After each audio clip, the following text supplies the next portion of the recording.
Paz e graça para você ligado nessa emissora. É hora de começarmos o seu programa de reflexão, entrevistas e debates de todas as noites.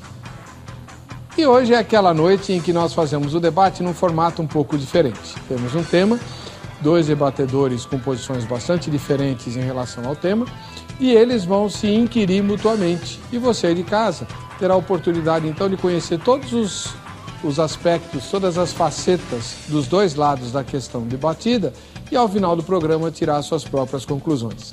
O assunto de hoje é a questão do pecado.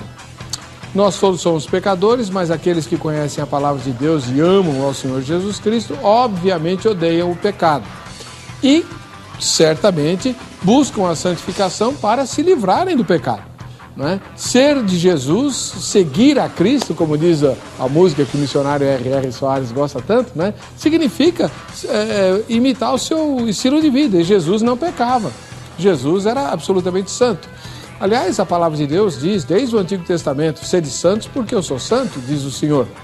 Portanto, ser cristão, ser de Deus, ser de Jesus implica em santidade. Até que grau? Será que é possível nós nos santificarmos gradativamente e continuamente até chegarmos a, ainda nesta vida, ficarmos isentos de pecado? Deixarmos de pecar, pelo menos em algum aspecto? Isso é possível? Para alguns grupos de cristãos, sim. Para outros, não. E as duas posições, evidentemente, têm conflitos, né? Você vai examinar as duas posições, uma delas eu já vou adiantar aqui, cujo conflito é, não, nós nunca deixaremos de pecar nessa vida, então a gente nem tenta. Essa é a questão, né? Minha. Eu estou falando isso baseado na minha vida e na vida de um monte de crente que eu conheço e pastoreio. Já que a gente não vai deixar de pecar, então, né, vou esperar a morte, porque na ressurreição a gente vira santo. Por enquanto, tá certo isso? Acho que não, né? Então, será que é possível nos aproximarmos o máximo possível da santidade? Qual é o grau que nos separa dela? Ou ela é possível sim? Vários líderes cristãos de renome defenderam essa ideia. Vamos ouvir os argumentos e vamos tirar nossas conclusões ao final do programa. A primeira você já tirou. Ficar acomodado porque não podemos deixar de pecar. Olha, isso tem muito mais a ver com o compromisso com o diabo do que com Jesus. É ou não é? Está no ar o Vejam Só.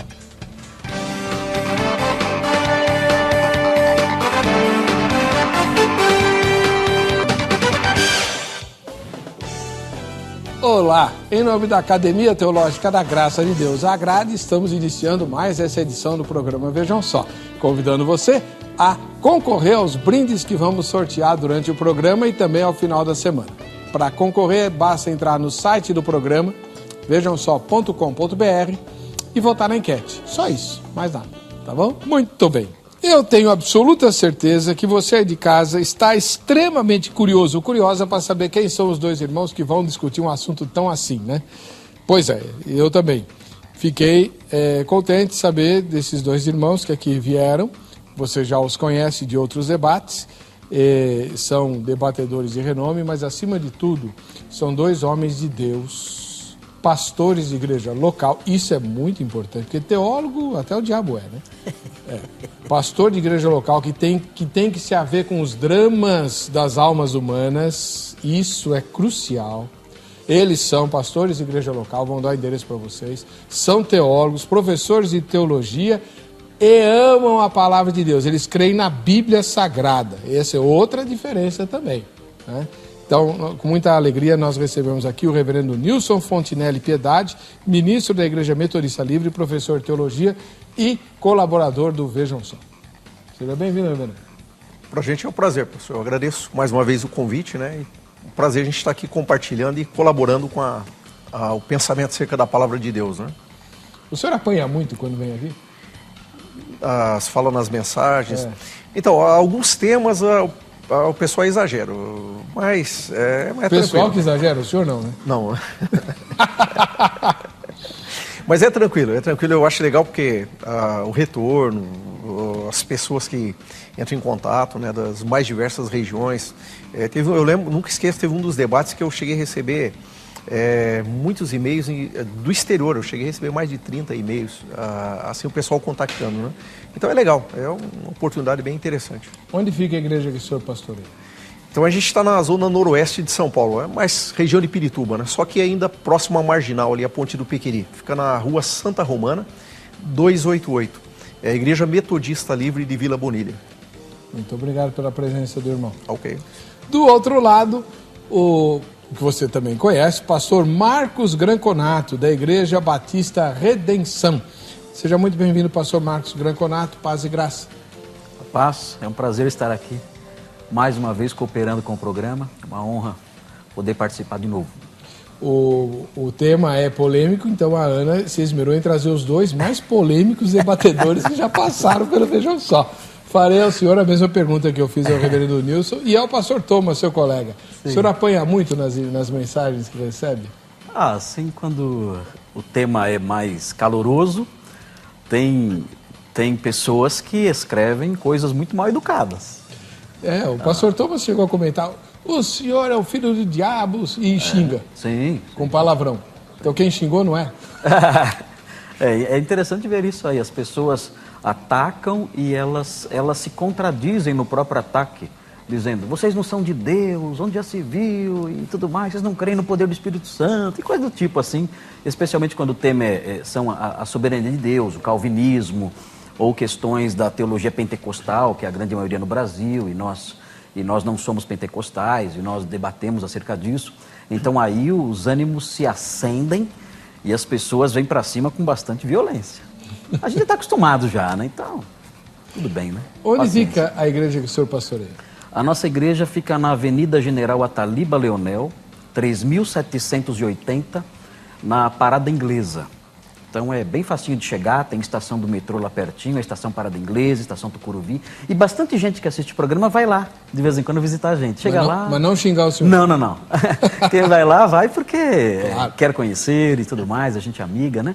E várias pessoas aparecem por lá dizendo, eu vi você lá no Vejam Só e eu vim aqui para conhecer a sua igreja. E vamos lá, é muito legal.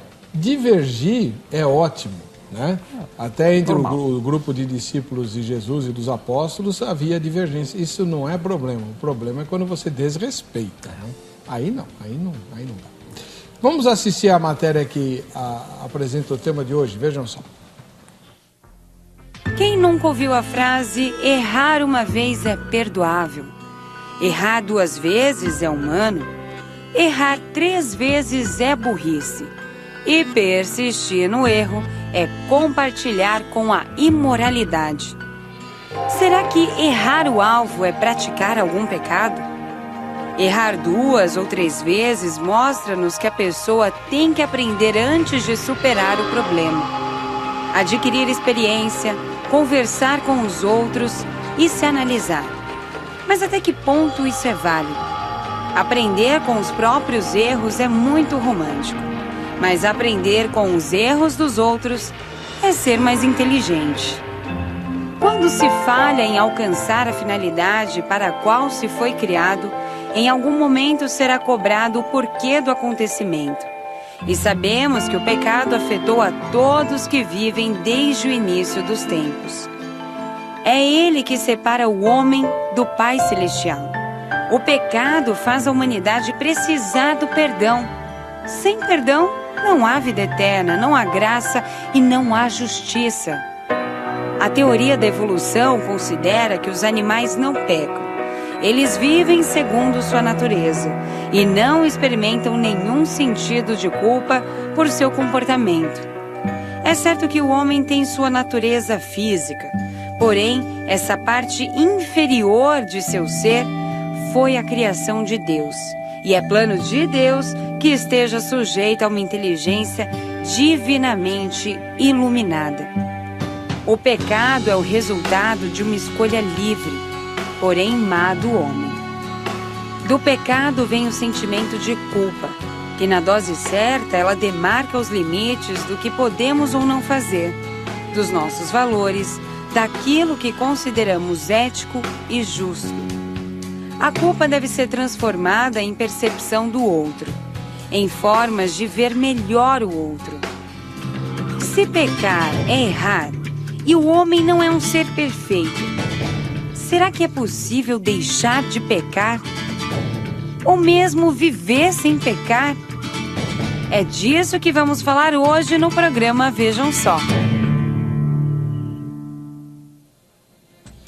E nós vamos fazê-lo daquele formato com perguntas e respostas, com tempo limitado para as respostas e tal, tá? Você que acompanha o Vejam Só, conhece, de vez em quando a gente faz esse tipo de debate aqui. O reverendo Nilson Fontinelli Piedade, ministro da Igreja Metodista Livre, vai defender qual ponto de vista, reverendo? Então, eu creio, reverendo, que é plenamente possível o cristão viver sem pecar. Plenamente? Plenamente possível. Não estou com isso dizendo que o cristão, né, ele teve toda a sua natureza carnal transformada, toda essa questão. E que ele se tornou, de certa forma, vamos dizer, um santo em vida, no sentido, não santo como a palavra nos chama, mas um santo assim, de perfeito no sentido de que ele está imune totalmente ao pecado. Mas o que eu creio é que pelo poder de Deus que opera no cristão, né, baseado nesse poder de Deus, o cristão tem plenamente condições de viver sem pecar. Então, a partir do momento que eu aceitei Jesus Cristo e que eu fui liberto do pecado, se eu buscar esse poder de Deus, se eu estiver crendo nesse poder de Deus, eu consigo viver sem pecar. Essa é a posição que eu creio com relação ao fato de que o cristão, ele pode deixar de pecar? Pode. O cristão, ele só peca por acidente, ou ele só peca mesmo, vou usar uma expressão aqui, sem vergonha mesmo, porque ele quer muitas vezes cometer o pecado, mas ele tem condições de viver sem pecar, plenamente. Qualquer cristão? Qualquer cristão tem condições. O que Deus nos deixou disponível do poder dele, da palavra dele, a gente tem condições de viver sem pecar. É isso que eu creio. Só uma curiosidade, irmão. Essa era a posição de Wesley? A posição de John Wesley. O John Wesley, inclusive, é até interessante, porque o John Wesley é feito uma leitura, John Wesley às vezes uma leitura um pouco desvirtuada do que o Wesley ensinava. Mas quando o John Wesley tratava sobre a perfeição cristã, inteira santificação, o pecado nos crentes, são alguns sermões de Wesley, ele é muito claro nessa questão, de que ele crê realmente que o cristão pode viver sem pecar. É verdade que a Igreja Metodista tem esse nome porque ele desenvolveu um método de santidade? Não, na verdade a origem do metodismo em si é que o Wesley, assim como alguns ligados a eles eram da Universidade de Oxford, na Inglaterra, e eles, como estudante não, ali ele é professor, inclusive chegou a ser chanceler, eles tinham um grupo de estudos, né, e eles criaram uma metodologia, um sistema de estudos. É como se fosse hoje uma célula, que o pessoal tem aquele programa de estudo. Mas não era um estudo sobre a santidade, os tais clubes de santidade? Então, o pessoal começou a chamar de clube de santidade até por uma questão de ironia, né? Porque eles se reuniam na faculdade para estudar a Bíblia, porque eles eram sistemáticos nessa questão. Então é estudo da Bíblia. É da Bíblia. E aí até o termo metodista, ele veio por ironia. O pessoal dizia, são os metódicos, eles têm são metódicos, são sistemáticos na maneira de estudar. E aí apelidaram eles de Clube Santo. Só que acabou ficando depois metodismo e depois a ideia da santidade em si, ela até... ela veio, mas não exatamente por isso chamava Clube Santo. Era uma ironia que os demais usavam em relação ao grupo. Tá bem. Muito obrigado pela explicação e pela aula. Pastor Marcos Granconato, ministro da Igreja Batista Redenção. Qual a posição que o senhor vai defender, pastor? Eu vou defender a posição de que o crente, ele não consegue viver uma vida absolutamente sem pecado neste mundo. Eu vou defender a posição de que o crente, ele foi liberto plenamente, absolutamente, da culpa do pecado que foi imposta a toda a humanidade por causa da queda de Adão. A Bíblia mostra que nós temos, todo homem tem uma culpa que é imputada, não é adquirida com práticas. Ninguém nasce inocente. Toda a humanidade ela está debaixo da culpa do pecado e também debaixo da condenação do pecado. Então existe um aspecto do pecado que é um aspecto jurídico. E esse aspecto é a culpa e daí decorre a condenação. Quando alguém crê em Cristo, o que acontece com essa pessoa? Essa pessoa é justificada. E a condenação é removida. Justificados, pois, mediante a fé, temos paz com Deus. Portanto, agora nenhuma condenação há para os que estão em Cristo Jesus. Ou seja, a culpa do pecado no crente é removida plenamente. Então o crente está totalmente livre da culpa do pecado e por isso ele não é condenado. Por isso ele pode dizer que ele está salvo. Ele é um justo. Mas o pecado não é só culpa. O pecado é também ações. E das ações pecaminosas, o crente ainda não está livre, e isso é atestado não só pela própria Escritura, como também pela vasta experiência cristã de 2000 anos. O primeiro a afirmar que o homem poderia viver sem pecar foi um monge britânico chamado Pelágio. E perguntaram para ele, você conhece alguém? Ele falou, não conheço ninguém, mas eu acredito que é possível. No seu caso, você é assim, você é alguém livre do pecado? Ele disse, não, eu cometo pecados também. Então, ele cria, mas nunca tinha visto. Então, a vasta experiência cristã mostra que isso não existe. E a própria Bíblia, como eu vou mostrar aqui, a própria Bíblia mostra que os atos de pecado ainda estão conosco. É claro que existe uma redução nessas práticas por causa da habitação do Espírito que está trabalhando no crente, fazendo com que ele amadureça e se torne alguém mais santo aos poucos. Mas a ministração desse poder que foi mencionado pelo pastor e que livra totalmente o crente da prática do pecado, que é esse outro aspecto, não é o aspecto jurídico, é o aspecto vivencial, esse poder para essa libertação plena da prática, isso será ministrado sobre o crente somente na glorificação, quando ele estiver na glória. E existe um outro aspecto do pecado, um terceiro aspecto, que também não é removido já. E esse aspecto não diz respeito à nossa vontade, porque as práticas envolvem, como o pastor falou agora há pouco, envolvem nossas decisões, nossa vontade, até a safadeza, né? O pastor mencionou aí da sem-vergonhice da pessoa, de fazer o que quer e tudo mais, e de fato existe essa dimensão, a pessoa faz o que quer, não é inocente, ela decidiu fazer. Mas existe uma outra dimensão dentro do conceito de pecado. Eu falei de pecado como culpa, que é removida na justificação. Falei de pecado como prática, que é reduzida na medida que a pessoa vai sendo santificada. Existe uma terceira dimensão do pecado, um terceiro conceito paulino, predominantemente paulino de pecado, que é o pecado como natureza. Natureza pecaminosa. É aquela luta de Romanos 7. O bem que quero, esse não faço. Eu encontro em mim uma lei que me empurra numa direção para onde eu não quero ir, e muitas vezes eu tropeço, eu não consigo às vezes dominar as minhas paixões, às vezes eu consigo dominar a minha mão, mas eu não consigo dominar o desejo de mover a minha mão, e o desejo de mover a minha mão muitas vezes é pecado também, e eu consigo segurar a mão, mas eu não consigo segurar o desejo de mexer a mão, de mover a mão. Essa dimensão do pecado como natureza, o apóstolo Paulo fala, olha, vocês têm que mortificar isso, vocês têm que enfraquecer isso, mas não há como eu me livrar do pecado como natureza agora, porque eu não fui ainda plenamente santificado. Então, resumindo, pecado como ato, eu não vou me livrar disso nessa vida. Pecado como natureza, mesma coisa, vai ser mortificado, vai ser reduzido, eu vou ter que lutar contra isso, mas vai estar lá. A luta é contínua. Não tem como eu relaxar.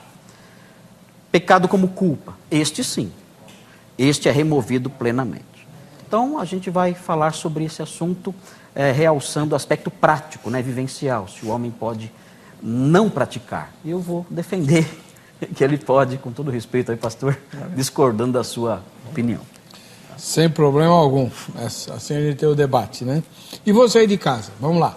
Você vai para o site vejamsó.com.br e vai votar na enquete. Segundo as Escrituras, é possível deixar totalmente de pecar? Primeira resposta, sim. Aí você está concordando com o reverendo Fontinelli. Segunda resposta, não. você está concordando com o pastor Granconato. Terceira resposta, não sei, você está concordando comigo.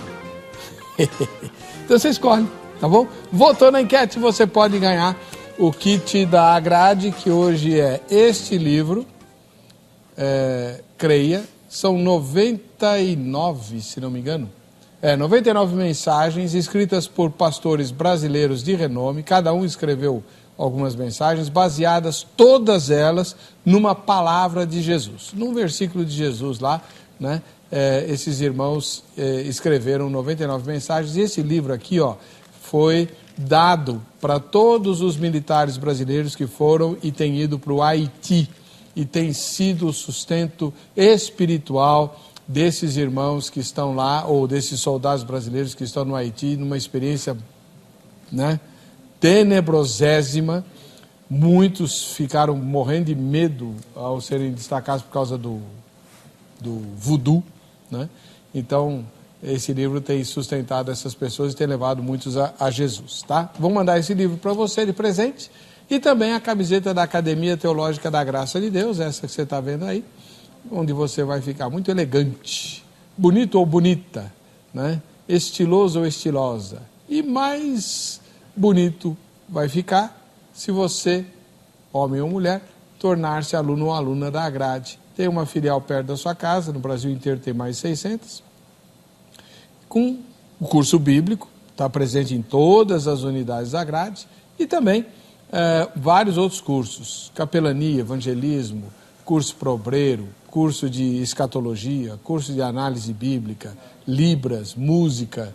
Tem uma infinidade de cursos na grade. Você liga amanhã, agora não adianta. Pega o telefone, anota aí, 0 operadora 11 3115 0819. Liga amanhã para a Academia Teológica da Graça de Deus, fala com a Carla ou com as assistentes dela e se informa sobre qual a filial mais próxima da sua casa e quais são os cursos, além do bíblico, que são ministrados lá. Tá bom? Muito bem, deixa eu ver aqui. Vamos para o intervalo, a gente já volta com as perguntas dos nossos irmãos aqui no Vejam Só.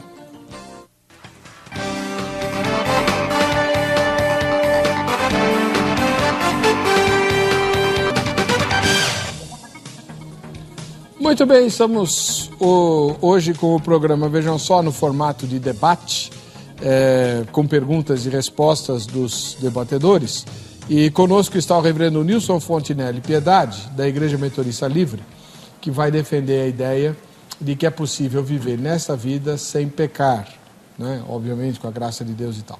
E ele vai defender essa ideia fazendo perguntas ao pastor Marcos Granconato, da Igreja Batista Redenção, que vai dizer que não é bem assim.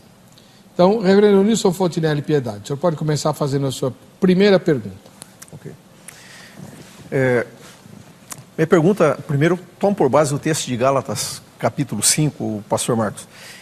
Quando Paulo fala ali da questão de andar no Espírito, né, e a questão da carne. Ali, nós conhecemos a descrição que ele dá do fruto do Espírito e das obras da carne. O senhor pode ler o texto, porque assim não cobre o tempo dele. Tá, ok. Então, aqui em Gálatas 5, a partir de 16, ele fala: andai no Espírito, jamais satisfareis a concupiscência da carne.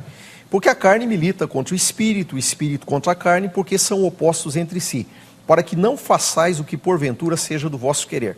Aí ele descreve os frutos, mas o que me chama a atenção é quando chega no versículo 24, quando ele diz: os que são de Cristo Jesus crucificaram a carne com as suas paixões e concupiscências. Como que o pastor vê esse texto, que para mim ele é muito categórico, quando ele diz que quem é de Cristo Jesus, ele já crucificou a carne com as suas paixões e concupiscências. Porque o pastor há pouco afirmou na introdução de que é uma natureza carnal e que essa natureza carnal ela permanece na gente. O texto aqui me diz que foi crucificado com Cristo. Como que o pastor vê isso? 3 minutos, pastor Marcos. O apóstolo Paulo costuma usar essas figuras de linguagem para falar da realidade da mortificação de alguns problemas, né, que o crente enfrenta, que o pecador enfrenta na sua jornada cristã. Então, o fato dele dizer que os que são de Cristo Jesus crucificaram a carne e as suas paixões, não significa que a carne e as paixões não estejam ainda lá. O que significa é que o reinado da carne e suas paixões não é mais um reinado, vamos assim dizer, dominante. Né? O que aconteceu com eles foi uma mortificação. Tanto isso é verdade, uma redução, um enfraquecimento, o império da carne não está mais presente, né, na vida deles e tudo mais. E tanto é possível que essas coisas aflorem eventualmente, tanto é possível que essa carne já crucificada se manifeste, que o apóstolo Paulo escreveu a carta exatamente para alertá-los acerca disso. Olha, tomem cuidado, afastem-se disso, porque vocês estão vivendo vidas que não estão de acordo com a realidade que vocês vivenciam agora. Vocês são crentes. E sendo crentes, o Espírito Santo habita em vocês. Vocês podem viver vidas santas e, no entanto, isso não está acontecendo. Vocês estão vivendo em desobediência.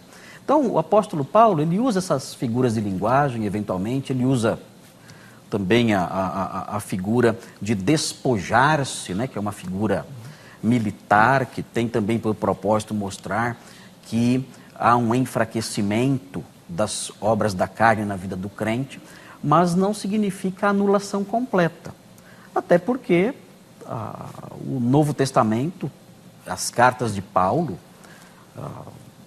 outras epístolas também, todas elas lidam sempre, foram produzidas sempre, para lidar com problemas de pecado na igreja. Ou seja, mostrando que o crente ele está sujeito a essas coisas, ele não consegue chegar num grau, né, onde nunca mais ele vai pecar. Né? Quem dera fosse isso. Agora, note bem, isso aqui, se for entendido, né, da forma como o Senhor está dizendo, né, da forma como o Senhor está falando, que os que são de Cristo Jesus crucificaram a carne, e isso significa uma anulação total da carne, então todos os crentes, todas as pessoas, não uma minoria, mas todas as pessoas, todos os que são de Cristo Jesus, sem exceção, todos eles não pecariam mais. Se nós formos fazer a leitura dessa forma, olharmos aqui os que são de Cristo crucificaram, e isso significa não pecar mais, então nenhum crente mais pecaria. Não precisaria ter esforço nenhum e nada mais disso. Obrigado, pastor. Reverendo Nilson, o senhor tem 3 minutos para comentar a resposta do pastor Marcos. Então, eu penso, quando nós pensamos que o apóstolo Paulo aqui usou uma figura de linguagem, eu penso que a força dessa figura de linguagem, quando ele fala que os que são de Cristo crucificaram, é tão forte quanto a crucificação de Jesus. Eu creio que, para mim, falar que quando ele diz crucificaram a carne, é apenas dizer que amorteceu, que fez uma coisa mais suave, é como se eu falasse que Cristo não morreu bem como a gente pensou. Realmente ele não morreu, Cristo fingiu que morreu, alguma coisa assim. Porque aqui Paulo diz que os que são de Cristo Jesus, eles crucificaram a carne. Então aqui ele é categórico no aspecto que crucificou a carne. Bom, o que mais que me chama a atenção aqui? Esse texto aqui, a gente cai de novo naquela dialética paulina. Que algumas vezes aqui, em alguns debates, a gente tem a oportunidade de falar o que o apóstolo Paulo costuma fazer. Quando o apóstolo Paulo está lidando com um problema que tem na igreja, o apóstolo Paulo costuma normalmente, para chamar a atenção do público que está ouvindo, ele costuma encenar, ou digamos, ele costuma tomar a posição de um lado do grupo, e daqui a pouco o lado que se opõe. E normalmente ele chama os dois para conversa e depois ele dá a conclusão dele. Então aqui o que está acontecendo aqui na igreja? Nós todos conhecemos que os Gálatas começaram a se desviar da verdade, começaram a ir para práticas novamente da lei e coisas desse tipo. Então o que Paulo está fazendo aqui? O Paulo está exatamente dizendo para ele, olha gente, no que vocês sabem, no que vocês falam, é que realmente a carne milita contra o espírito. E que realmente a carne, a obra dela é isso, que não tem jeito, que isso está na carne. Ele disse, pelo contrário, quando nós olhamos para o Espírito, o fruto do Espírito é outro. Daí, nessa discussão, o Paulo chega à conclusão, ele diz, então, quer saber, na verdade, o que vocês precisam saber? É o que está no versículo 24, que os que são de Cristo Jesus crucificaram a carne. Por quê? Com certeza tinha gente aqui que estava dizendo, olha, a minha natureza carnal, ela é pecaminosa mesmo, e tem a minha natureza espiritual. Nós vamos ficar naquele dualismo antigo que existia, de que a matéria é má e o espírito é bom. E aqui nós vamos com a mesma situação. Por que você não consegue deixar de pecar? Porque a carne é má e as obras da carne são essas. E ela está só amortecida, né, como o pastor colocou. Só que aqui Paulo vai exatamente bater contra isso no versículo 24, quando ele diz, não, quem é de Cristo Jesus, você crucificou a carne com as suas paixões e concupiscências. Então, quando eu faço essa afirmação, né, pegando o que o pastor colocou, eu não estou afirmando com isso, então, que nenhum crente mais vai pecar. Eu volto àquela minha primeira fala, que todo crente potencialmente pode viver sem pecar. É uma questão de posicionamento dele. Da mesma maneira que os gnósticos lá no passado, né, e aqui algo semelhante, eles entendiam que a natureza é má, que a matéria é má e que não tem como a gente ficar livre dela, da mesma maneira eu entendo a visão de que o nosso corpo só vai ser glorificado após a nossa morte. É a mesma questão do gnosticismo. Não é possível você vencer porque a matéria é má. O espírito é bom, mas a matéria é má. E aqui Paulo está dizendo não. Pelo contrário, esses que são de Cristo crucificaram a carne com suas paixões e concupiscências. Com a mesma certeza que Cristo morreu e foi crucificado, da mesma certeza o pecado foi crucificado. Muito bem. Primeira pergunta respondida e comentada. Agora é a vez do pastor Marcos Granconato fazer a sua primeira inquirição. Mas é uma... Desculpe, essa resposta do pastor, né, é uma teologia que não funciona. Porque fala que foi crucificado, mas não foi. Está vivo lá. Afirma que morreu como Cristo morreu e não morreu. Então, são palavras apenas. Não é o que funciona no mundo real. Né? É uma fábula. Não é realidade no dia a dia da igreja e na experiência do crente, do crente em geral. Bom, mas enfim, eu quero ler aqui um trechinho. Gostaria que o pastor comentasse. A Bíblia diz assim, em 1 João 1,8: se dissermos que não temos pecado nenhum, a nós mesmos nos enganamos e a verdade não está em nós.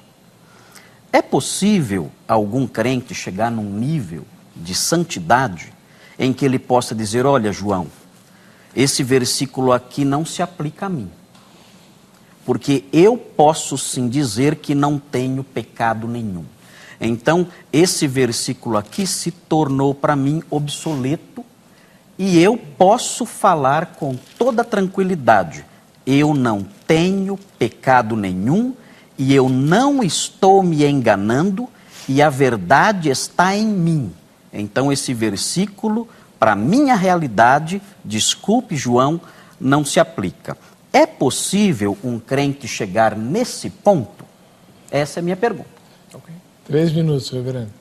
Tá, eu só queria fazer um adendo na colocação do pastor no início. Da mesma maneira que o pastor disse que a minha teologia não funciona, eu diria que a teologia, então todo o ensinamento bíblico, quando diz, olha, não peque, deixa o pecado, então também não funciona. É como se eu falasse para alguém, vá lá no mercado e compra leite condensado, mas eu sei que no mercado não tem leite condensado, mas eu vou vai lá comprar leite condensado, mas eu sei que não vai encontrar. Então, por que Deus fica falando para a gente não pecar, para a gente se santificar, se realmente Ele sabe que a gente não vai conseguir isso? Então, é ficar também falando coisas que não vai funcionar. Então, os escritores sagrados aqui erraram também nesse sentido. Vai funcionar, eu já explico. Então, agora o que eu vejo é o seguinte, esse texto aqui de João, o que está acontecendo? Quando nós vamos estudar a Epístola de João, nós vamos perceber que o apóstolo João aqui, ele sim está aqui vivendo agora nesse momento, exatamente o período do gnosticismo, muito forte, que estava entrando na igreja. Lá em João, quando ele escreveu o Evangelho, ele ainda estava um conflito entre judeus e cristãos. Aqui ele está convivendo com cristãos que estão sendo influenciados pelo gnosticismo. E é exatamente essa tese que depois de Agostinho, Calvino veio e tantos outros vieram ensinando, que a nossa natureza carnal, ela só vai ser vencida com a morte. Tá, o que acontece aqui? Esse pessoal influenciado pelo gnosticismo estava dizendo, eu não estou cometendo pecado. Mas por que eles estavam dizendo que não estavam cometendo pecado? Porque eles diziam que o pecado estava só na matéria. E que a matéria era impossível ela contaminar o seu espírito. Então, o meu espírito está bem, mas a matéria, ela não tem problema, é pecado, e o pecado ali, a matéria não consegue contaminar o espírito. Então, tanto que João aqui ele vai falando nessas epístolas que que o anticristo, ele nega que Jesus veio em carne, né? Mas por que ele afirma isso? Porque essa questão de carne, eles acreditavam que o perfeito realmente não tem como ele andar junto com a carne, com a matéria. Então, a defesa de João aqui é exatamente o seguinte, o povo aqui estava dizendo, não, nós não estamos pecando, porque o meu espírito está bom, eu não estou cometendo pecado, é a minha natureza carnal que é assim, mas ela não consegue afetar o meu espírito. É como um ensinamento que o pastor está passando hoje. O Cristo já libertou o meu espírito, ele já tratou desse lado. Agora, a natureza carnal não é culpa minha. Essa natureza carnal, ela ainda está aí para ser trabalhada. Então, aí João vem e diz, não é bem assim. Se nós dissermos que nós não temos cometido pecado dessa maneira, ele diz, nós estamos dizendo que ele é mentiroso, porque ele está dizendo que isso é pecado. Ele está dizendo que essas práticas, se a gente voltar lá quando Paulo falou aos Gálatas, ele está dizendo que essas obras da carne são pecado. Então, o que João está confrontando ali, a igreja, é exatamente isso. Ele está dizendo uma situação do momento local, onde eles estavam negando que as práticas deles eram pecados. E ele está dizendo, não, essas práticas são pecados. É como se alguém chegasse hoje e falasse, eu estou roubando. Ah, mas isso não é pecado, porque eu roubei com a minha mão, é matéria e não é espírito. Ele diz, não, se nós estamos roubando e falamos que isso não é pecado, nós estamos dizendo que ele é mentiroso, porque roubar é pecado. Então, João está tratando disso. João não está generalizando e dizendo, olha, estou dizendo que nós não podemos dizer que não cometemos pecado, mas ele está tratando daquela justificativa que eles estavam apresentando ali. Seus comentários, pastor Marcos. O gnosticismo, na verdade, não era exatamente isso que o pastor está dizendo. Existiam, sim, grupos gnósticos que associavam a perfeição e a impossibilidade de pecar ainda estando o homem preso à matéria. Ainda que eles acreditassem que a matéria é má, e não é isso que nós calvinistas ensinamos, isso está sendo o colocar de uma ideia na nossa boca que nós nunca falamos.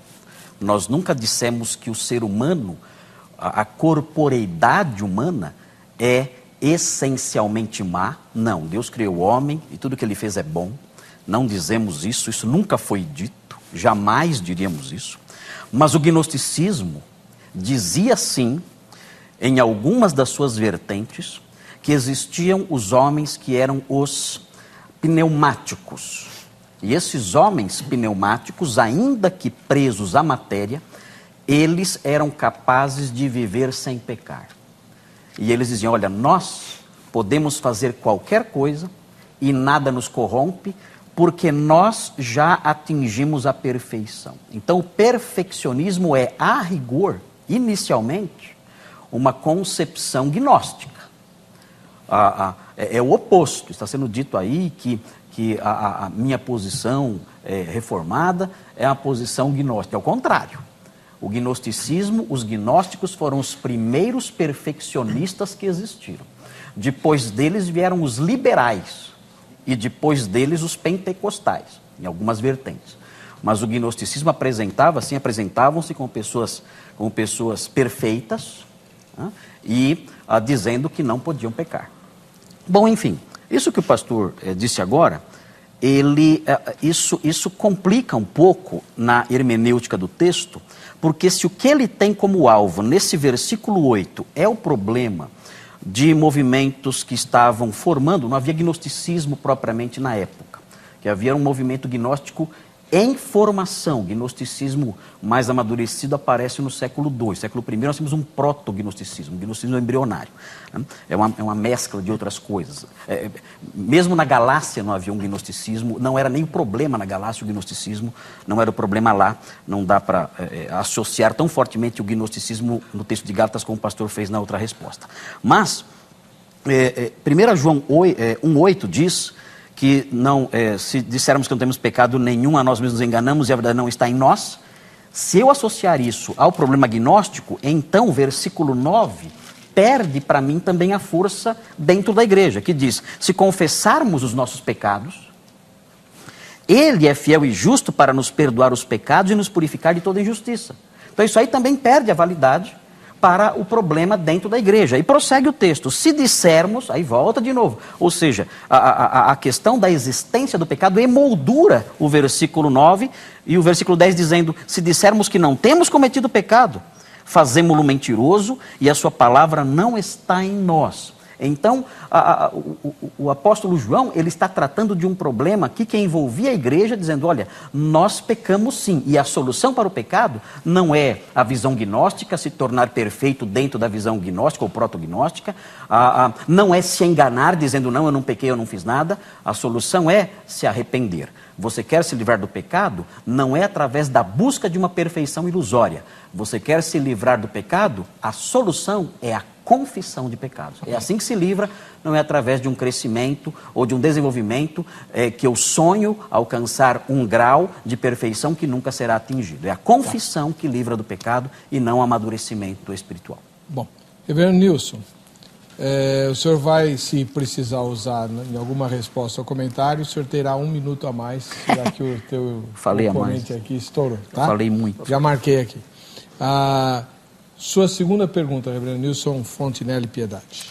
Tá, a minha segunda pergunta, pastor, ela se encaixa lá em 1 Coríntios, capítulo 10, versículo 13. 12 e 13, aqui Paulo diz assim, aquele, pois, que pensa estar de pé, veja que não caia. Não vos sobreveio tentação que não fosse humana, mas Deus é fiel e não permitirá que sejais tentados além das vossas forças.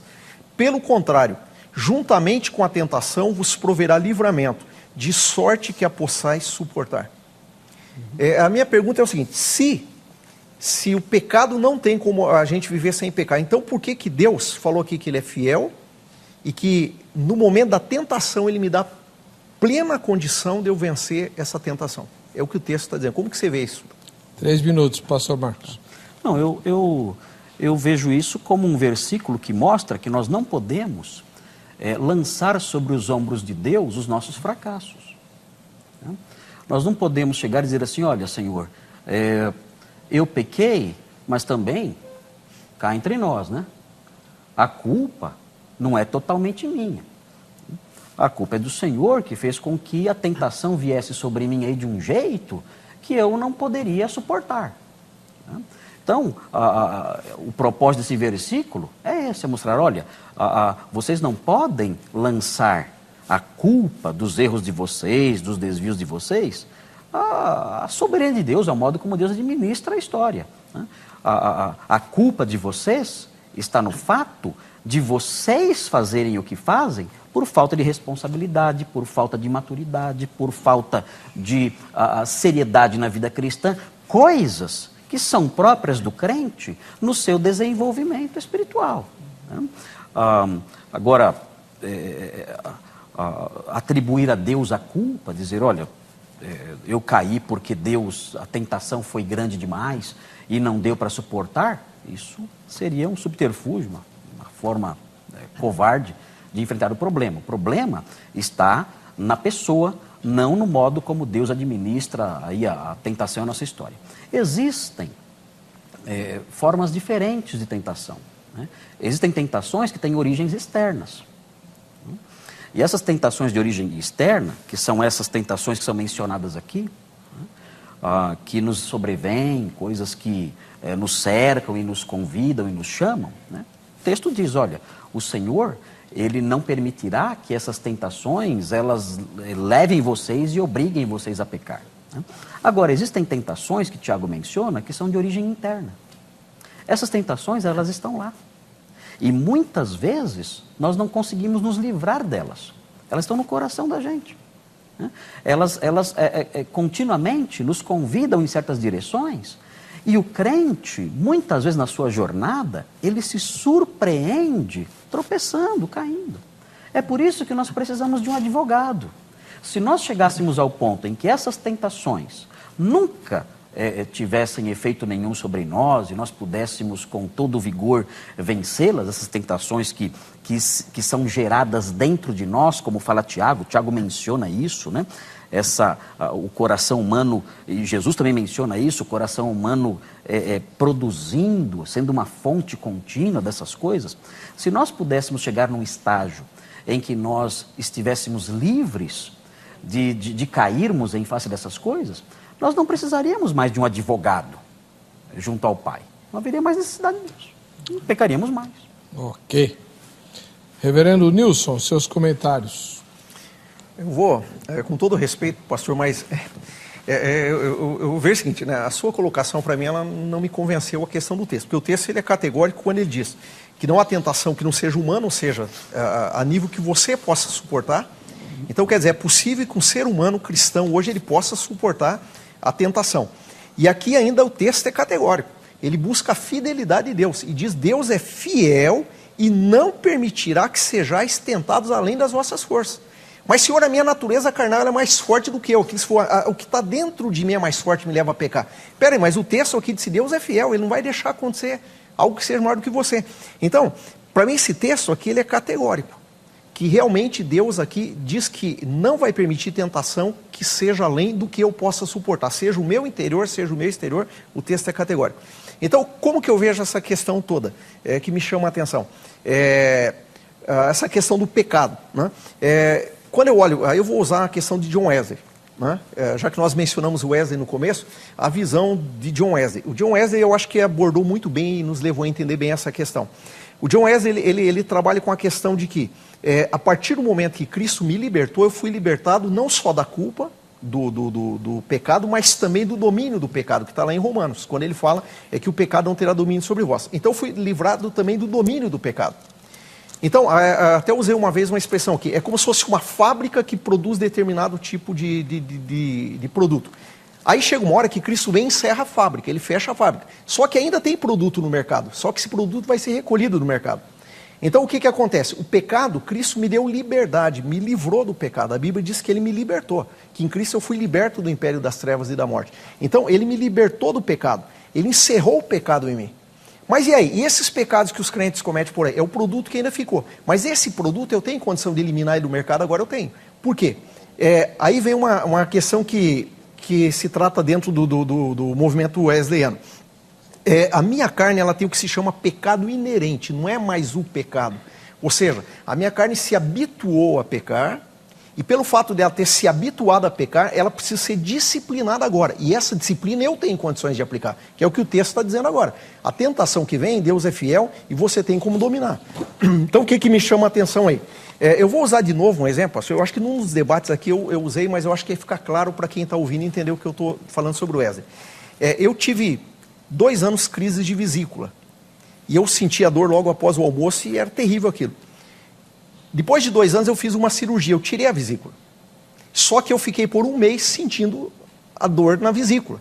Não tinha vesícula? Não tinha mais vesícula. Aí eu precisei o quê? Começar a disciplinar o meu cérebro para que o meu cérebro entendesse: não existe mais, essa vesícula não está mais aí. Então você não tem o porquê sentir dor na vesícula, porque o meu cérebro estava acostumado. Então é dessa maneira, né, conclui meu pensamento, é essa maneira que o Wesley trabalha e que eu concordo. Que o pecado não está mais em nós. O que tem é uma carne indisciplinada que se acostumou a pecar, só que essa carne agora eu posso disciplinar, que é o que o texto me diz. Deus é fiel e não vai permitir além da força. Então eu posso vencer o pecado? Posso. O crente pode viver sem pecado? Pode. O poder de Deus está aqui, a fidelidade de Deus está aqui e a gente consegue dominar a nossa carne. Então o pecado não está mais. O que tem é uma tendência ao pecado, uma aparência de pecado, mas que não é mais. Bom, o senhor usou o seu 1 minuto de multa. Tá pago. Então vamos lá. Agora é a segunda pergunta do pastor Marcos Granconato. É uma pena que o apóstolo Paulo não soubesse disso. Porque o apóstolo Paulo, ele dizia que o pecado estava em seus membros. A vesícula do pecado não era só uma ilusão para ele. A vesícula do pecado nele era uma realidade com a qual ele tinha que lutar todos os dias. Romanos 7, 23 diz: mas vejo nos meus membros outra lei que, guerreando contra a lei da minha mente, me faz prisioneiro da lei do pecado que está nos meus membros. Não foi removida a vesícula, ainda está lá. Então o apóstolo Paulo não conhecia a teologia de Wesley. O apóstolo Paulo era calvinista e não era wesleyano. Mas a minha pergunta é a seguinte... Vocês vão dar conta, os dois, vão encontrar os dois lá no céu. Eu fiz amizade. Tanto Paulo quanto Wesley, Calvino, vocês vão ver. Você sabe que Wesley era muito amigo de Whitefield. Sim. E Whitefield era calvinista roxo, né? E eram grandes amigos. Então, pastor, nós podemos ser grandes amigos Com também, certeza. né? Sem problema, né? Sua pergunta, pastor. A minha pergunta é a seguinte, pastor. O texto de Filipenses 1,6 fala assim: estou plenamente certo de que aquele que começou boa obra em vós há de completá-la até o dia de Cristo Jesus. Paulo fala isso em Filipenses 1,6. Em 1 João 3, versículo 2 diz assim: amados, agora somos filhos de Deus, e ainda não se manifestou o que haveremos de ser. Sabemos que quando ele se manifestar, seremos semelhantes a ele. Então, esses textos mostram que existe um trabalho de aperfeiçoamento que só vai terminar quando Jesus nos chamar, quando estivermos no estado eterno. Como é que o irmão lida com essas questões, com esses dois textos, que fala de uma obra de aperfeiçoamento, uma obra de santificação, que só termina quando o Senhor voltar, ou quando o Senhor nos chamar, quando estivermos na glória? Qual que é a interpretação wesleyana ou do Senhor para esses versículos, por favor? Tá, eu começo, eu só queria primeiro aproveitar esse tempo que eu tenho aqui e responder a questão do Romanos 7. Quando você fala que Paulo diz o pecado que está nos meus membros. Eu concluo ali Romanos 7, acho que ele não pode ir sem o versículo 24 e 25, que ele diz: desventurado o homem que sou, quem me livrará do corpo dessa morte? No futuro. Quem me livrará? Daí ele diz: graças a Deus por Jesus Cristo nosso Senhor, de maneira que eu de mim mesmo com a mente sou escravo da lei de Deus, mas segundo a carne da lei do pecado. O que Paulo deixou claro aqui? O Paulo fez de novo a dialética dele. Ele ensinou alguém que está dizendo: o pecado está em mim, eu não consigo, está nos meus membros, como que eu faço? E aí no final ele diz: então gente, está perdido. Se o pecado está em mim, eu não consigo, estou perdido. Quem que vai me livrar disso? Aí o Paulo vem dessa resposta: eu tenho uma notícia para você. Ele disse: graças a Deus por Jesus Cristo, porque é Ele que conseguiu me dar essa liberdade. Então a gente não pode ver essa fala de Paulo, a gente não podemos ver essa fala de Paulo sem a obra de Jesus, porque aqui no final ele mostra que um Jesus libertou os meus membros, que Jesus conseguiu agora me fazer com a mente ser escravo dele. O texto diz: quem me livrará? Tá. Quem me livrará? Essa é a pergunta que ele faz, a pergunta retórica que ele faz, para daí ele dar a resposta. E quanto a esse texto do aperfeiçoamento? Tá. Então essa é a questão do texto do aperfeiçoamento. Eu volto àquilo que eu falei há pouco. Né? Na visão wesleyana, como o pastor perguntou, como que nós wesleyanos lidamos com isso. A santificação, nós podemos vê-la como uma crise ou como um processo. Eu posso ver a santificação, a possibilidade de um momento instantâneo, de eu conseguir, pela minha busca diante de Deus, algumas coisas, eu ter uma experiência maravilhosa com Deus num único momento, ou isso pode se dar num processo, como eu falei, onde eu vou disciplinando a minha carne. Só que quando ali ele está falando dessa obra que o Senhor está aperfeiçoando em nós e que vai concluí-la, para mim isso não trata só da questão do pecado, trata de tudo. Por quê? A gente ainda convive com a morte hoje, nós convivemos hoje com várias... Quando nós brincamos aqui, tem coisas que nós não sabemos, nós vamos saber quando chegar no céu. Quer dizer, tem muita coisa de Deus que eu não conheço. O que Deus revelou aqui para mim foi o suficiente para que eu conheça. Então, eu vejo que quando ele está dizendo que a obra que o Senhor está fazendo em nós, ele vai completá-la até o dia de Cristo, ele não está dizendo só sobre pecado. Ele está dizendo tudo o que Deus está fazendo na minha vida. Enquanto eu estou aqui na terra, porque Deus tem um plano. Seja para me usar para ganhar alguém para Jesus, aquilo que Paulo fala, que o viver para mim é Cristo. Ou seja, para eu estar vivendo, Deus tem um plano para que eu esteja. Então, essa obra Deus está fazendo na minha vida, o Senhor está trabalhando na minha vida. Mas agora a gente pegar e reduzir isso, simplesmente a questão de dizer: olha, está vendo aqui é o pecado, que ele não completou ainda a obra e que ele vai terminar lá. Não, ele está falando da vida toda cristã. Dia após dia o Senhor está nos fazendo crescer e aprendermos com ele. Seus comentários, pastor Marcos, em 3 minutos. O pastor, meu oponente, bondosamente falando, ele respondeu o que eu queria escutar mesmo. Porque ele disse: não, isso envolve o livramento da morte e tudo mais, não só o pecado. Eu concordo. Né? O pecado está no bolo. Né? Claro que não é só o pecado, é o livramento da morte, é o livramento de tantas coisas, essa realidade presente, tudo mais. Ele vai completar a sua obra, isso, mas concordo com a resposta do Senhor que disse: olha, esse aperfeiçoamento está incluindo também o pecado, a questão do pecado. Nós vamos atingir essa perfeição só no céu. Então, agora, demos as mãos. Nasceu um calvinista aqui no programa. Eu estou brincando com você. Eu quero incrementar a minha resposta aqui, pastor, o meu comentário, dizendo o seguinte: o apóstolo Paulo, no mesmo texto de Filipenses 3, ele fala o seguinte: não que eu o tenha já recebido ou tenha já obtido a perfeição. Ele fala. Eu não atingi a perfeição. Eu não cheguei nem na ressurreição, ele fala, quando olhamos o texto no versículo 11, e também nem obtive a perfeição, mas prossigo para conquistar aquilo para o que também fui conquistado por Cristo Jesus. E aí ele fala, quanto a mim não julgo havê-lo alcançado, mas uma coisa faço, esquecendo-me das coisas que para trás ficam e avançando para as que diante de mim estão, prossigo para o alvo, para o prêmio da soberana vocação de Deus em Cristo Jesus. Quando o crente que ainda não atingiu a perfeição, estamos falando aqui do apóstolo Paulo, ele diz, eu não atingi a perfeição. Ele escreveu isso no ano 62, 63, um pouquinho antes da sua morte, 3 anos talvez antes da sua morte, 3 ou 4 anos no máximo antes da sua morte, ele falou, não atingi a perfeição. Mas eu prossigo para o alvo e eu vou chegar lá quando? Quando eu receber o prêmio da soberana vocação. A chamada soberana. Eu não conheço uma expressão mais calvinista do que essa. Uma chamada soberana. Esse homem era calvinista completo. E ele fala, esse prêmio será dado um dia.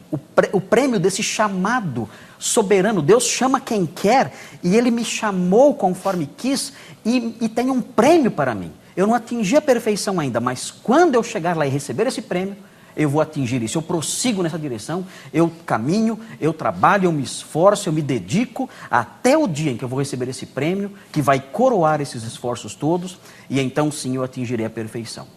Então esse texto aqui mostra essa boa obra em andamento e o término dela. Ok. Nós vamos para o intervalo. No próximo bloco, iremos para as últimas perguntas, inclusive aquelas que a repórter gravou para os nossos convidados.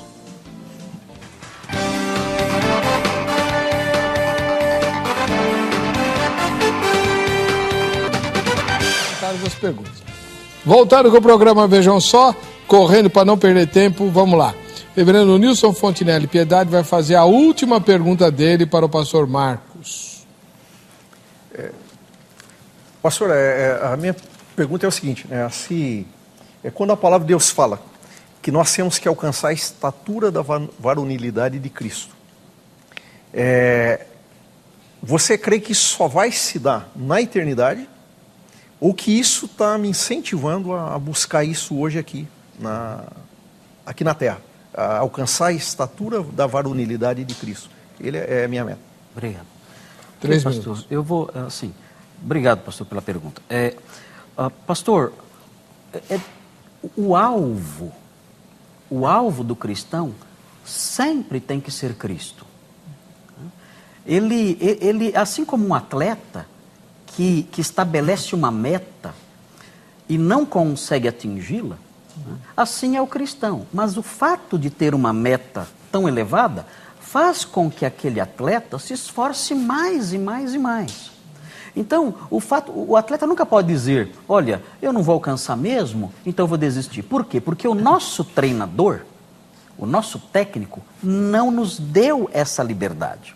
Ele não permitiu que nós disséssemos, bom, já que eu não vou alcançar a santidade absoluta, então eu vou parar. O nosso técnico não permite isso. Nós somos dele, ele é o nosso chefe, ele é o nosso dono. Então ele diz, olha, claro, na Bíblia nós vemos, claro que você nunca vai ser nesta vida igual a Jesus. Livre do pecado, livre de qualquer inclinação pecaminosa, livre de qualquer cobiça, livre de um coração que tem lá a mancha do pecado e os desejos da carne. Claro que você não vai alcançar, mas eu não lhe dou a licença de você desistir, porque a fé salvadora é uma fé que trabalha. A fé que o Senhor concede aos seus eleitos é uma fé produtiva. Ela impõe na pessoa um desejo de agradar a Deus e de buscar ser semelhante a Ele. Ela tem um alvo que é Cristo. E ainda que ela saiba que ela nunca chegará lá, como o apóstolo Paulo fala, eu não alcancei a perfeição, mas eu não vou parar de buscar até receber o prêmio da soberana vocação. Então, sim, o alvo é a maturidade perfeita em Cristo. Mas esse alvo serve como um estímulo e esse alvo, ele é buscado por quem tem a fé verdadeira, porque a fé verdadeira encontra incute na pessoa esse amor, esse desejo, esse anseio por ser igual a Jesus.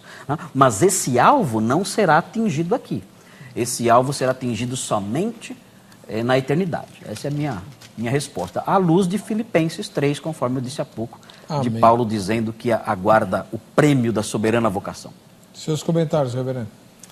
Eu acho complicado, pastor, porque assim, na sua colocação sempre você coloca o céu que eu não vejo nos textos. Né? Aquele texto lá já que você falou de Filipenses, quando Paulo disse, eu não alcancei ainda a perfeição, mas uma coisa eu faço, e estou caminhando para buscá-la e tal, e daí sempre você coloca no final, como se Paulo dissesse, isso eu vou conseguir lá na frente quando eu morrer, e ele não diz isso. Né? O que Paulo está reconhecendo ali, realmente, o que eu creio que é normal, ele está dizendo, olha, eu ainda não sou perfeito, mas eu estou correndo atrás disso. Então o Paulo acreditava que era possível sim a perfeição aqui, porque senão ele não ia correr atrás. Agora lá no céu eu vou alcançar, não está no texto. Né? Então, o prêmio da soberana vocação. O prêmio da soberana vocação. O que é o prêmio da soberana vocação? É aqui? Mas com certeza. Aqui? Qual que é o prêmio da soberana vocação? Deus me libertou das trevas. Quer dizer, o fato de Cristo ter morrido e me libertado das trevas, isso é o prêmio que eu recebi. É a liberdade. Essa é a liberdade. Agora a gente pensa em prêmio só como morar no céu. A vida eterna já começa aqui. Então, eu aqui, porque eu já tenho a vida eterna. A Bíblia diz que... Ele está alcançando o prêmio. Isso aí que o senhor falou, ele já alcançou. Então, mas o prêmio é aqui na terra. Ele está caminhando para alcançar o prêmio. Mas aí o que eu vejo também aqui? Quando eu lhe fiz a pergunta em Efésios 4, 13, ele fala, até que todos cheguemos à unidade da fé e do pleno conhecimento do Filho de Deus, a perfeita varonilidade, à medida da estatura da plenitude de Cristo, para que não mais sejamos como meninos agitados de um lado para outro e levados ao redor por todo o vento de doutrina pela artimanha dos homens.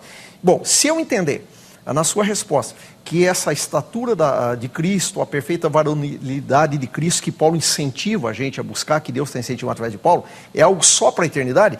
Aqui Paulo me parece que ele está falando exatamente do contexto da terra, porque ele está falando da igreja, dos dons da igreja, da busca da igreja, dos irmãos trabalhando para que nós aqui na terra alcancemos a estatura da plenitude de Cristo, para que alcançando a estatura da plenitude de Cristo a gente não vá mais ser levado por artimanhas dos homens. Então me parece que o foco de Paulo aqui, me parece não, eu creio que esse é o foco de Paulo, ele está mostrando exatamente que que a luta da igreja é para alcançar aqui na terra, para que aí a igreja não seja mais levada para todo o vento de doutrina.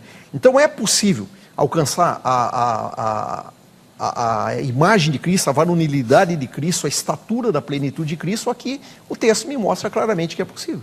Então, eu não consigo ver isso como depois, porque o texto aqui me mostra sim que é uma busca para a nossa conduta como igreja na terra ser melhor, não pensando no depois. Bom, sua última pergunta, pastor Marcos. Ou um amadurecimento doutrinário, para que não sejamos levados ao redor por qualquer vento de doutrina. Perfeito. Sua última pergunta. Eu ia falar uma coisa e esqueci. Mas tudo bem. Pastor, minha pergunta é a seguinte. Esse texto que o senhor mencionou agora, eu gosto desse texto, porque esse texto mostra a importância que nós temos, os pastores. O texto fala que Deus concedeu dons aos homens, apóstolos, profetas, evangelistas, pastores mestres, com vistas ao aperfeiçoamento dos santos, para que eles cresçam, para que eles atinjam a maturidade. A palavra perfeição pode ser traduzida como maturidade também, no sentido geral, não precisa ser perfeição absoluta, sem pecado nenhum. Mostra que esse é o papel da igreja e dos pastores. O crente que chega nesse ponto, o crente que fala, atingi nesta vida. O que ele faz com a igreja e com os pastores? Ele fala o quê? Olha, muito obrigado, foi um prazer conhecer vocês, foi uma honra muito grande, cheguei lá, passem bem e até logo. Já alcancei a perfeita varonilidade, não preciso mais dos pastores, dos ministros, nem dos irmãos. Estou indo embora com gratidão no meu coração, vejo vocês no céu, enfim, mas foi uma alegria conhecê-los. É possível algum crente fazer isso? O senhor conhece algum crente, ou conheceu algum crente na sua vida, na história da igreja cristã, que chegou a esse ponto de poder dizer, não preciso mais dessa obra realizada por pastores que promovem o aperfeiçoamento dos santos? É possível um crente dizer isso na sua vida? É cínico, né? O que eu diria é o seguinte, pastor, eu acho que se um crente chegar a falar isso, é porque realmente ele não atingiu a perfeita varonilidade. Por quê? Eu não entendo mais nada. Por quê? Porque o amor, né? O que diz? Que Deus nos aperfeiçoa lá em 1 João, o que ele fala? Que Deus nos aperfeiçoa no amor dele. Se eu, ao final de tudo isso, eu deixar de amar o Senhor, deixar de amar a igreja, de se eu não preciso mais, então quer dizer, não houve perfeição nenhuma. Porque a perfeição, ela exatamente vai levar para o amor. Agora eu vou usar alguns exemplos. Ele pode falar que ele não... que ele alcançou. Aí eu vou usar alguns exemplos. Eu sempre me intrigo com algumas coisas. E que quando eu comecei, na época, a estudar Wesley, me chamou muita atenção essa questão e sempre me intrigou. Por que John Knox falava, Senhor, ou o Senhor me dá a Escócia ou eu morro? O cidadão estava disposto a morrer se Deus não desse para ele a Escócia. Por que John Wesley chegou a dizer, olha, eu não tenho razão nenhuma mais para viver? E diz que quando Wesley morreu, ele deixou uma colher apenas, não sei o quê, um cidadão que foi chanceler de tal, ele deixou nada. O cidadão gastou os bens dele com a evangelização, com ganhar pessoas. E ele disse, olha, a minha única incumbência de estar sobre a terra é para ganhar almas. Sempre me entregou essas pessoas, o Whitefield e outros aí, que a maneira que eles afirmavam essa sede de dizer, Senhor, ou o Senhor me dá ou eu morro. Então, o que levou esses homens, no final, a ter uma paixão tão grande por ganhar vidas, pela salvação do perdido? É porque chegou um momento que o amor de Deus foi aperfeiçoado neles de tal maneira, que aí volta a 1 João, em nós é aperfeiçoado o amor de Deus foi aperfeiçoado de tal maneira nesse cristão, que aí ele consegue dizer, bom, agora então eu não tenho que me preocupar com outra coisa, eu estou para ganhar vida, e eu preciso ganhar vida. Se eu não levar as pessoas a Jesus, eu quero morrer, porque aí o sentido da vida dele todo passa a ser direcionado para a salvação de almas. Então, nesse aspecto, eu consigo entender por que esses homens do passado fizeram coisas que às vezes a gente não consegue. Tem muitos pastores, como você falou, né? Eu sou pastor, você é pastor, o reverendo Weber é pastor. Por que na história pastoral que nós conhecemos, a gente não vê tantas pessoas hoje dispostas a dizer, Senhor, eu caí no chão e ficar achando, Senhor, se o Senhor não me der o fulano para salvação, eu quero morrer agora. Por que a gente não tem esse amor, essa paixão tanto pelo perdido? Por que a igreja não tem tanto esse amor pelo perdido hoje? Porque está faltando aperfeiçoar no amor de Deus. Porque a hora que a gente consegue essa perfeição no amor de Deus, nós vamos conseguir realmente essa disposição e essa entrega total. Aí eu concordo com o Paulo. Se perguntar para mim, você já atingiu essa perfeição? Eu vou dizer não. Mas estou caminhando para buscá-la. Agora, eu espero consegui-la em vida. Agora, concordo com o Paulo. Ainda não alcancei, mas uma coisa eu faço, eu estou caminhando para buscá-la. Então, é nesse sentido que eu vejo. Eu acho que é possível, sim, um cristão conseguir na terra, em vida, realmente não pecar mais e ele conseguir, com isso, se entregar totalmente para o amor de Deus. Vamos pegar um exemplo aí que o pessoal cita, tipo Madre Teresa de Calcutá, que uma pessoa que deu a vida por pessoas sofridas. Como que fica um caso desse? Uma pessoa da sua vida a partir do momento de renunciar a si mesmo? Ela é incrédula, essa mulher. Bom, ela é católica. Vamos, deixa a Madre para lá. Mulher incrédula. 3 minutos para os seus comentários a respeito da resposta dele. Deixa a Madre de lado. Ok. Isso que o pastor mencionou agora, isso é outro assunto. Isso é outra coisa. A pessoa ser desprendida, abandonar tudo para servir a Cristo e querer se dedicar ao evangelismo e tudo mais, isso é outro assunto. O que a gente está falando aqui é da pessoa chegar a um ponto em que ela diz, olha, eu não peco mais, eu atingi a perfeita varonilidade, eu não preciso mais da ação dos pastores, do ministério pastoral e da igreja, eu não tenho necessidade. Eu posso até gostar deles, eu até vou lá, para não ficar nessa posição aí de tenho raiva da igreja. Não é raiva da igreja, eu vou lá na igreja, mas olha, pastor, eu venho aqui porque eu gosto muito de vocês, mas eu não preciso mais de nenhuma ministração de vocês que eu atingi a perfeição. Dentro da teologia do Senhor, isso é perfeitamente possível acontecer. E isso acaba anulando para alguns cristãos algumas formas de viver que a Bíblia ensina. Por exemplo, a Bíblia diz que aquele que tem essa esperança, todo que tem essa esperança de um dia se encontrar o Senhor e ser semelhante a Ele, purifica-se a si mesmo, assim como Ele é puro. Nessa visão de uma santidade absoluta, já na terra, eu li aqui 1 João 3,3, a si mesmo se purifica todo que nele tem essa esperança, assim como ele é puro. Esse versículo não se aplica para essa pessoa, ela não peca mais. Eu vou me purificar do quê? Eu tenho a esperança, mas não tenho de que me purificar. Se confessarmos os nossos pecados, para quê? Eu não tenho pecados a confessar. Nós temos um advogado, para quê? Não preciso de um advogado, não tenho pecado nenhum.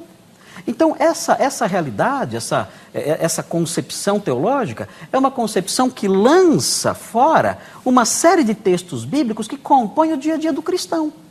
Então, não é uma realidade que dá para se viver. E se alguém chegar um membro da minha igreja e dizer assim, olha, eu atingi a perfeição, eu vou dizer, olha, lamento muito, mas isso é impossível.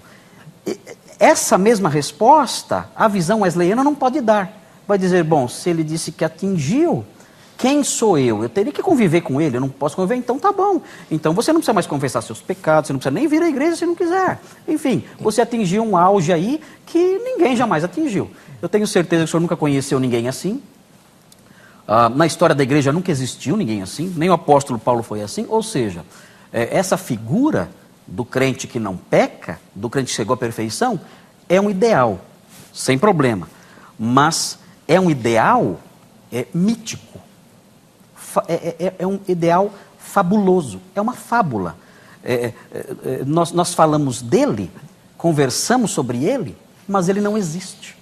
Nós nunca o vimos, nunca olhamos para o rosto dele. E a própria Bíblia mostra que ele não pode existir. Bom, agora, se sobrar tempo, vocês vão responder pelo menos uma ou no máximo 2 perguntas gravadas pela nossa equipe de reportagem. Cada um de vocês terá 1 minuto para a resposta. Qual a primeira pergunta? Se Jesus pagou o preço por nossos pecados, por que ainda sofremos consequências? 1 minuto, reverendo. Jesus pagou o preço do nosso pecado, por que sofremos as consequências? Bom, a palavra de Deus diz que, volta àquela questão que nós falamos. Se eu pegar o texto de Paulo, ele diz que a morte vai ser o último inimigo a ser vencido. Eu entendo a vida cristã hoje como inimigos que o Senhor vai nos entregando. Então, a partir do momento que Cristo morreu na cruz, que Ele pagou os meus pecados, Ele me deu vitória sobre a carne e sobre as suas concupiscências e tudo que a carne trouxe. Então, eu creio que em vida, nós vamos aprendendo, como nós estamos discutindo aqui, a vencer os nossos inimigos em vida. E depois, no último momento, o Senhor vai me entregar a morte. Então, eu penso que a conquista se deu na cruz. Agora, na terra, eu vou gradativamente conquistando esses inimigos à medida que eu vou caminhando. 1 minuto para o senhor também. Mesma pergunta, pastor Marcos. Olha, nós sofremos as consequências porque Cristo nos livrou das consequências naturais dos nossos atos. Se uma pessoa pratica sexo antes do casamento e engravida, quando ela se converte, o neném não desaparece. Cristo não nos livrou das consequências naturais dos atos errados que nós praticamos. Nós vivemos num universo em que Deus estabeleceu certos efeitos para certas causas. Se eu planto vento, eu vou colher tempestade. Cristo nos livrou das consequências jurídicas do pecado. Não de todas as consequências. Ele nos livrou das consequências jurídicas. O pecado gera culpa e a culpa gera condenação no inferno eterno. Cristo nos livrou dessas consequências e, a longo prazo, das consequências morais quando estivermos com Ele. Mas as consequências naturais do pecado, isso não há promessa nenhuma de livramento disso na Bíblia. Próxima pergunta, o senhor aqui começa respondendo. Solta ela. Como eu posso saber que algo é pecado? Pastor Marcos Granconato. Você pode saber que algo é pecado avaliando esse algo à luz da Escritura. Você não pode condenar aquilo que a Bíblia não condena. E você não pode aprovar aquilo que a Bíblia desaprova. Então, há muitos pecados que foram inventados por aí, pelas tradições. Há muitas pessoas que criam procedimentos, dizem isso aqui é pecado, porque acham que é por causa de tradições, por causa de costumes. A nossa regra de fé, a nossa régua pela qual nós medimos a conduta das pessoas e dizemos isso é errado ou certo, é a Sagrada Escritura. Se o que está dito, se o que você fez, o que a pessoa fez, não é tratado na Escritura, então nós temos que silenciar. Nós não podemos dizer, a Bíblia condena isso, porque ela silencia. Então, o limite são as páginas da Sagrada Escritura. A Escritura vai dizer, isso é errado ou não. Quando ela disser é errado, fuja. Quando ela disser que é certo, ou não dizer nada, vá em frente. Sua resposta, reverendo Nilson. Eu apenas, algo mais, eu concordo plenamente com o pastor. Quando Paulo diz lá em Gálatas 5, versículo 19, ora, as obras da carne são conhecidas e são. Então é o que o pastor colocou. Como que eu sei se alguma coisa é pecado? Deus deixou claro na palavra. Por isso que o texto diz, as obras da carne são conhecidas. Tudo que é pecado está na Bíblia, de alguma maneira, mostrando o que desagrada o Senhor. É conhecido. Não tem como alguém dizer, mas existe tal coisa que eu não sei se é pecado. A Bíblia diz que as obras da carne são conhecidas. Então, na Bíblia, nós temos como saber o que é pecado, o que Deus aprova e o que Deus não aprova. Tá bom, e lembrando que há coisas semelhantes a estas no fim da lista, né? E coisas semelhantes a essas, acerca das quais, como antes já vou disse, não herdarão o Rei dos Céus que tais coisas praticam.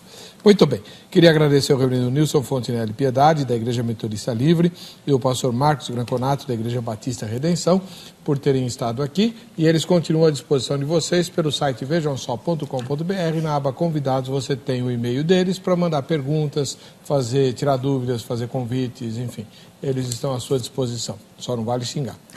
Vamos ver quem é que vai ganhar o brinde da grade. Marcos José da Silva, de Campinas, tem a grade aí, aliás, muito boa. Marcos, aproveita.